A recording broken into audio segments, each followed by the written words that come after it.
Well, hello everyone. Today I would love to talk to you about something that is very near and dear to my heart, and that is vocal abuse.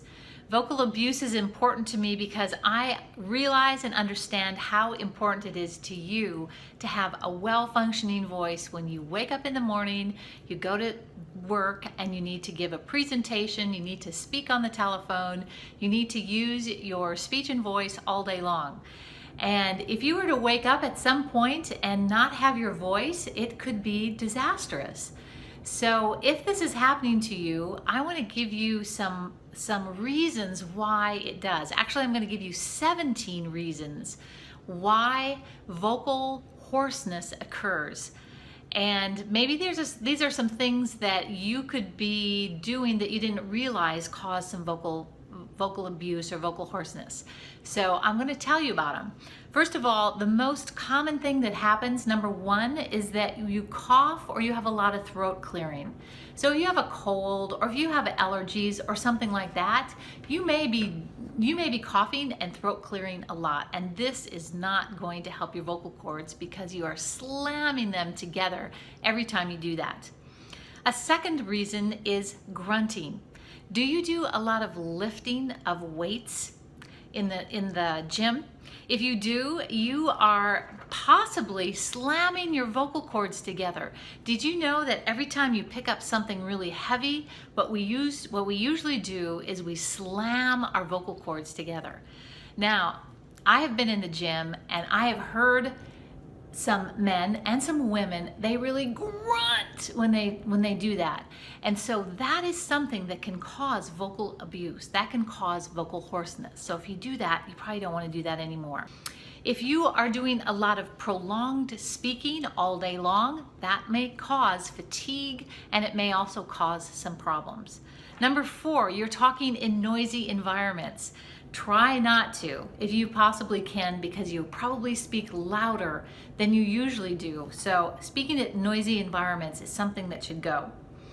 Talking with excessive tension. Do you get nervous when you speak and you have a lot of tension in your neck? If you do, then you are probably fatiguing. Your voice is tiring out by the time you're done with your presentation. Smoking cigarettes, marijuana, these are all things that can dry out your vocal cords and cause some hoarseness. Speaking or singing in smoky environments, that also can cause some problems. Drinking alcohol because it's extremely dehydrating. Not drinking enough water. You know, I've talked about this before, and I know that you understand that our vocal cords need a lot of lubricant. So drinking a lot of water is essential. Inadequate breath support. Again, if you're not breathing correctly, this can also cause some of that tension I was talking about earlier, and that inadequate breath support is really going to affect the way your voice sounds. There's something called reverse phonation, and I would be really surprised if you did this, but some kids like to do it. Maybe you have kids and they also get hoarse once in a while, but it's when you are talking on inhalation, like this. It's very hard to do. I used to do it as a little kid actually, but I don't do that anymore. Some people laugh abusively, like too loud, or maybe there is a little bit of that reverse phonation in there with their laughter. Yelling a lot. Do you like your sports team and yell for them and cheer them on? If you do, you're probably hoarse, or you're going to get hoarse in the morning. Some people speak inappropriately too high or inappropriately too low, and so that can also cause hoarseness. If you have this excessive habitual loudness level, you are just a loud talker, then you are probably also finding yourself hoarse at times.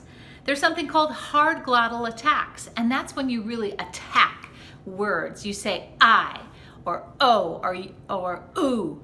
You are really slamming your vocal cords together, particularly on words that begin with a vowel.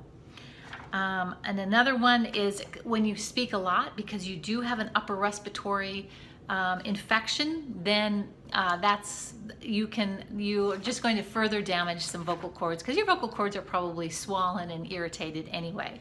So that is 17 reasons. How about that? Did you find any that you might be you might be doing that you should maybe stop.